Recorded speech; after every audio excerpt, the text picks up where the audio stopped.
Bismillahirrahmanirrahim. Assalamualaikum warahmatullahi wabarakatuh. Kita lanjutkan perkuliahan kita ya, di mata kuliah metode penyajian ilmiah untuk bab selanjutnya yaitu penelitian sebagai proses ilmiah dan etika penelitian.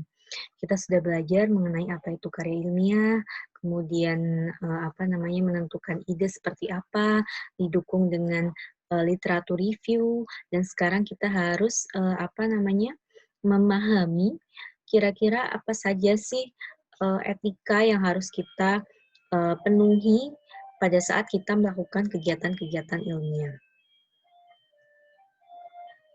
Oke. Nah, pertama adalah sebelum masuk ke materi mungkin saya mengingatkan sedikit mengenai etika.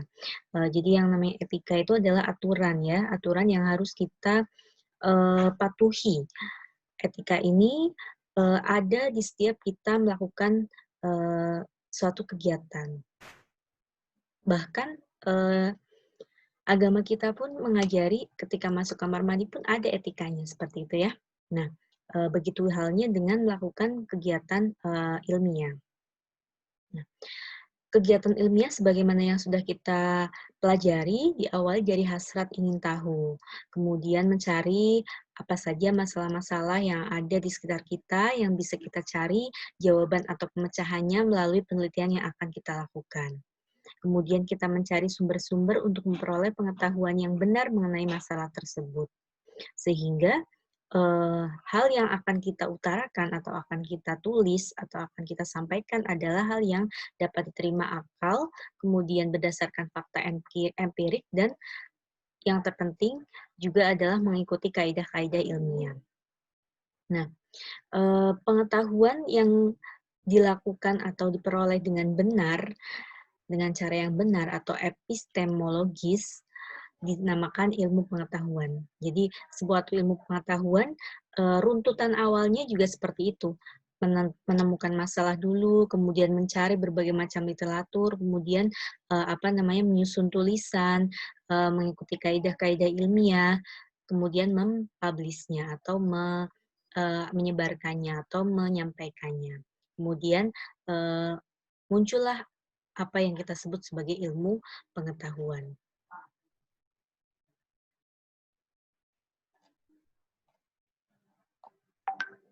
Maaf, Oke, ini penelitian ilmiah adalah suatu metode ilmiah untuk memperoleh pengetahuan dengan menggunakan penalaran. Bisa deduktif, bisa induktif.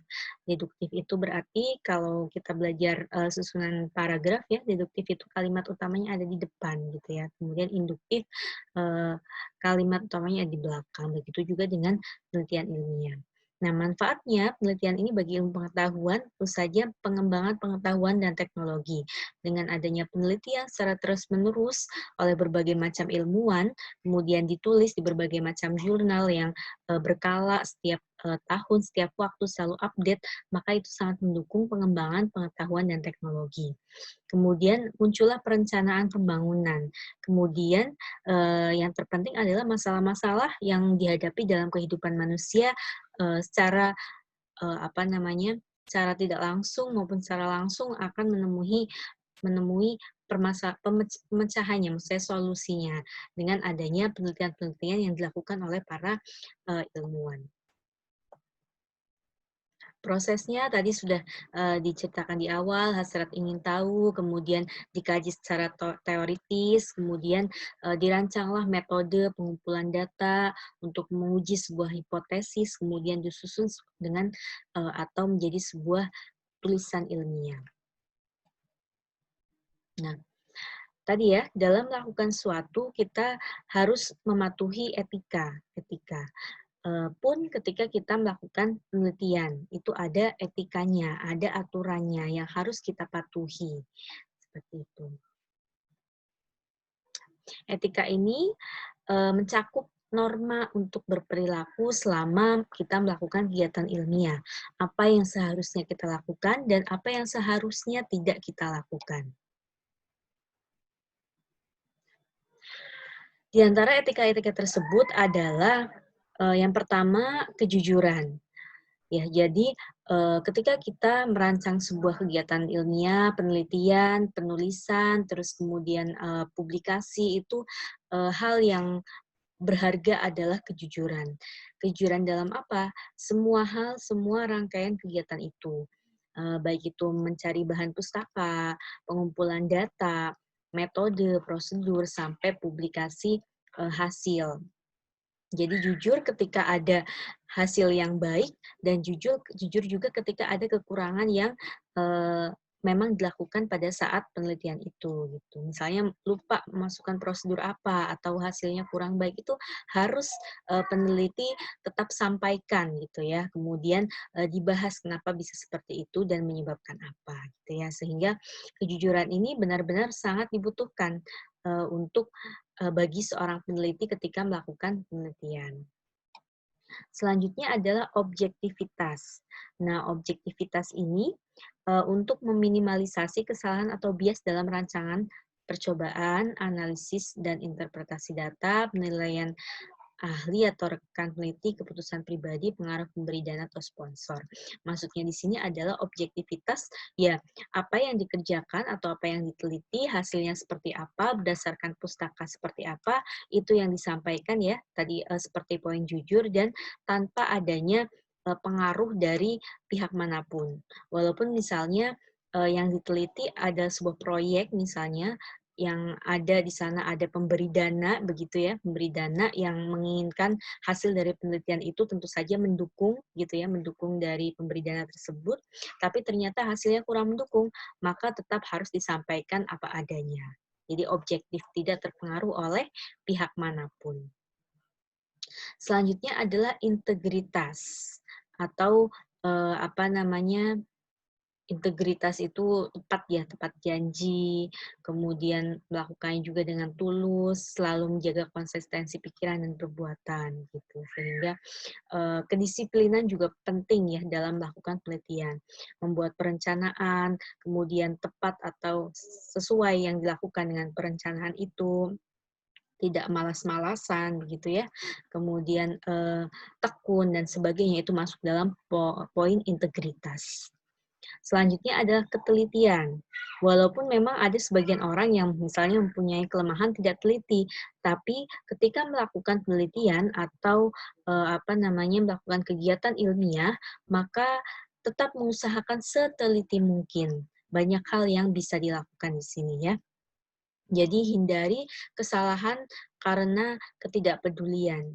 Kalaupun misalnya ada kesalahan setelah melakukan semuanya dengan apa namanya hati-hati, itu di luar kuasa manusia begitu ya. Tapi kita harus selalu berusaha meminimalisir adanya kesalahan-kesalahan tersebut. Jadi benar-benar diatur, dicatat, kemudian apa namanya mencari informasi sebanyak-banyaknya dan sebagainya.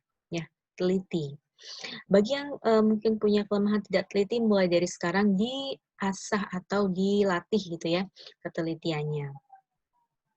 Selanjutnya adalah keterbukaan. Apa itu keterbukaan? Terbuka, saling bagi data, hasil, ide, alat, dan sebagainya, terutama di misalnya satu tim penelitian gitu ya. Nah, kalau data mentah mungkin tidak harus dibagikan, akan tetapi hasil dari penelitian itu harus dipublikasi seperti itu. Kemudian penghargaan terhadap hak atas kekayaan intelektual. Perhatikan paten, copyright, dan bentuk hak-hak intelektual yang lain.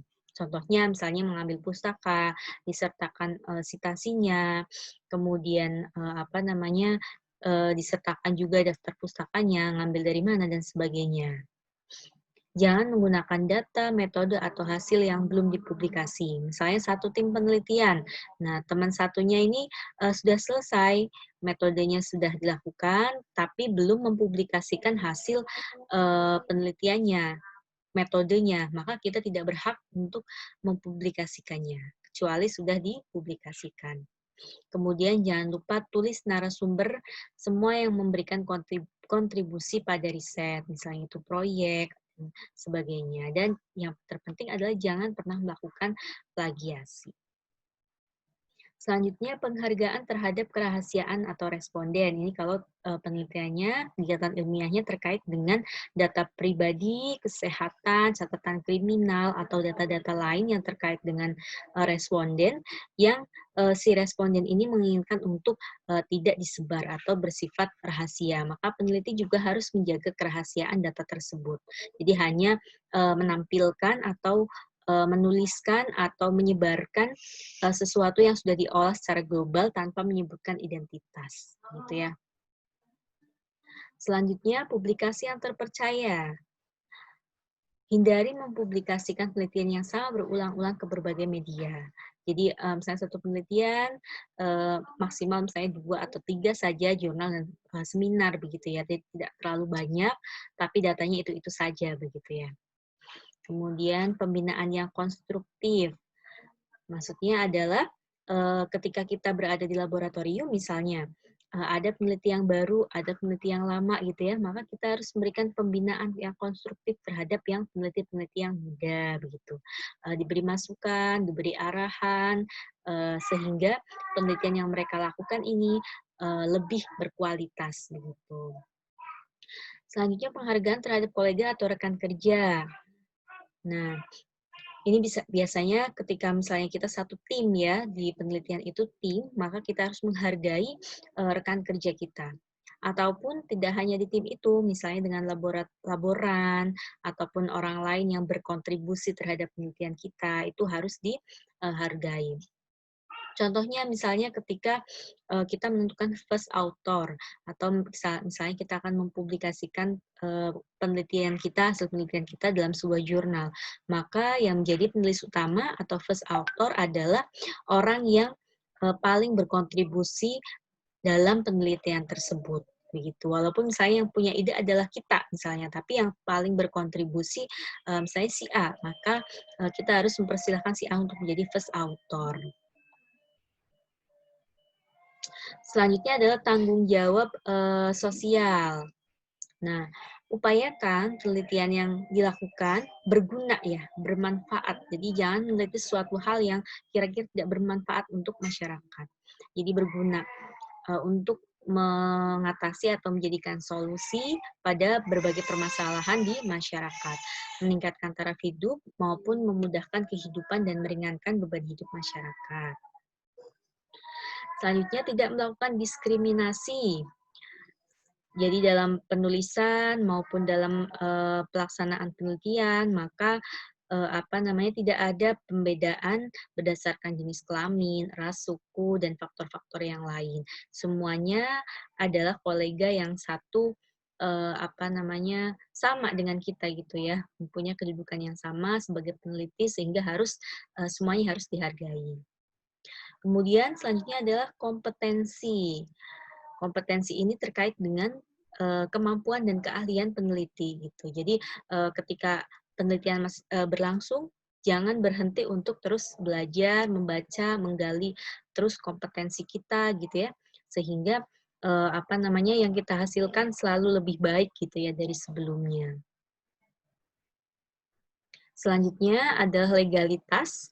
Legalitas ini berhubungan dengan aturan. Misalnya kita merupakan mahasiswa Unida misalnya kalian ya, kemudian kalian melakukan penelitian untuk skripsi, maka patuhilah legalitas yang berlaku di Unida, baik terkait dengan pelaksanaan penelitian, maupun dengan aturan penulisan, maupun dengan tahapan-tahapan yang lain gitu ya dalam pempublikasian hasil penelitian dan sebagainya.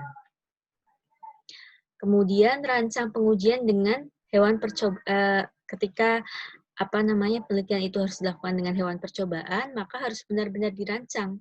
Jadi harus ada etikanya.